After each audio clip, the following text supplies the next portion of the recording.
ഈശോയിൽ എൻ്റെ ഏറ്റവും പ്രിയപ്പെട്ട സഹോദരങ്ങളെ, പരിശുദ്ധ അമ്മയുടെ കരം പിടിച്ച് ഈശോയുടെ അടുത്ത് നമ്മൾ ഇന്ന് രാത്രി വിശ്രമിക്കാൻ വേണ്ടി പോവാണ്. നമ്മളെല്ലാവരും ജപമാല ചെല്ലാനൊക്കെ ഒത്തിരി ഇഷ്ടമുള്ളവരാണ്. എങ്കിലും ചില സമയത്തൊക്കെ ഇങ്ങനെ ഒരു ബോറടിയൊക്കെ വരാറുണ്ടോ നിങ്ങൾക്ക് ജപമാല ചെല്ലുമ്പോൾ? പ്രത്യേകിച്ച് ഇപ്പം നമ്മൾ വീട്ടിലൊക്കെ ഒരു പ്രാർത്ഥനയൊക്കെ നടത്തുന്ന സമയത്ത്, ചിലപ്പോൾ കുടുംബ പ്രാർത്ഥനയൊക്കെ നടക്കുന്ന സമയത്തൊക്കെ ഇങ്ങനെ ചിലപ്പോൾ ആരെങ്കിലുമൊക്കെ നിങ്ങളോട് ചോദിച്ചിട്ടുണ്ടോ, ഇതെന്തിന് ഇത്രയും പ്രാവശ്യമൊക്കെ ഒരേ പ്രാർത്ഥനയൊക്കെ തന്നെ ചെല്ലുന്നത്? നന്മ നിറഞ്ഞ മറിയം ഒരു ജപമാല ചെല്ലുമ്പോഴത്തേന് 50 പ്രാവശ്യമൊക്കെയാണ് ചെല്ലുന്നത് അല്ലേ? ഒരേ പ്രാർത്ഥന ഇങ്ങനെ റിപ്പീറ്റ് ചെയ്ത് ഇങ്ങനെ ചൊല്ലുന്നുണ്ട്. ചിലപ്പോൾ നമുക്ക് തന്നെ ഇങ്ങനെ തോന്നും, ഇതെന്തിനാ ഇത്രയും പ്രാവശ്യം? ഇല്ലെങ്കിൽ നമ്മുടെ പ്രിയപ്പെട്ടവർ ചോദിക്കും, ഇതൊക്കെ ഇത്രയും ആവശ്യം ഉണ്ടോ എന്നൊക്കെ. പ്രിയപ്പെട്ട സ്വരങ്ങൾ, ഇങ്ങനെ ഒരു ഡൗട്ട് നിൽക്കുന്ന സമയത്ത് നമ്മുടെ പ്രിയപ്പെട്ട ജോൺ പോൾ രണ്ടാമൻ മാർപ്പാപ്പ പറഞ്ഞൊരു കാര്യം വളരെ നന്നായിട്ടൊന്ന് ഓർക്കേണ്ട, ഒന്ന് ഉപകാരപ്പെടുമെന്ന് എനിക്ക് തോന്നുന്നത്.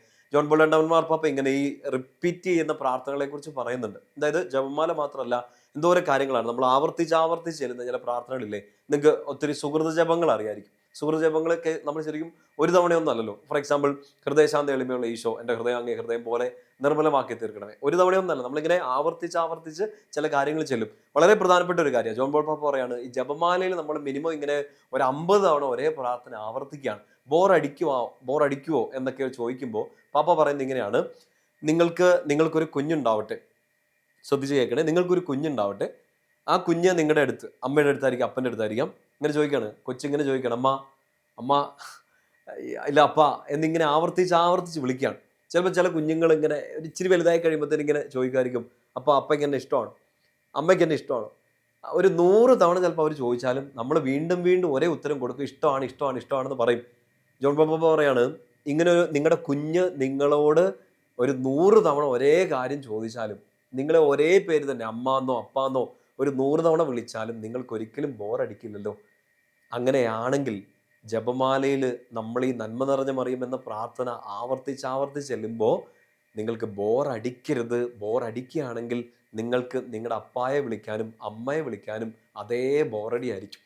നിങ്ങൾക്ക് സ്നേഹമുണ്ടെങ്കിൽ റിപ്പീറ്റ് ചെയ്യുന്നത് ഒരു അസ്വസ്ഥത ആവില്ലെന്നാണ് ജോൺ പോൾ പാപ്പ പറയുക. എന്നിട്ട് പാപ്പ ഇങ്ങനെ വേറൊരു എക്സാമ്പിൾ കൂടെ പറയുന്നുണ്ട്.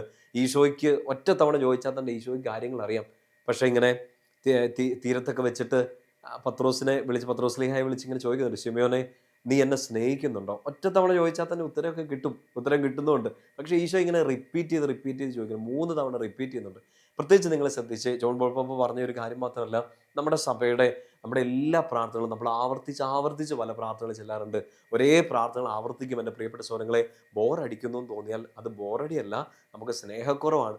പരിശുദ്ധ അമ്മയെ വീണ്ടും വിളിക്കുമ്പോൾ ഒരമ്മയോടുള്ള സ്നേഹം നിങ്ങൾക്കുണ്ടെങ്കിൽ, ഈശോ എനിക്ക് തന്ന എൻ്റെ അമ്മയോടുള്ള സ്നേഹം എനിക്കുണ്ടെങ്കിൽ 50 അല്ല 100 തവണ ആ പ്രാർത്ഥന ചെല്ലുമ്പോഴും നമുക്ക് ബോറടിക്കില്ല.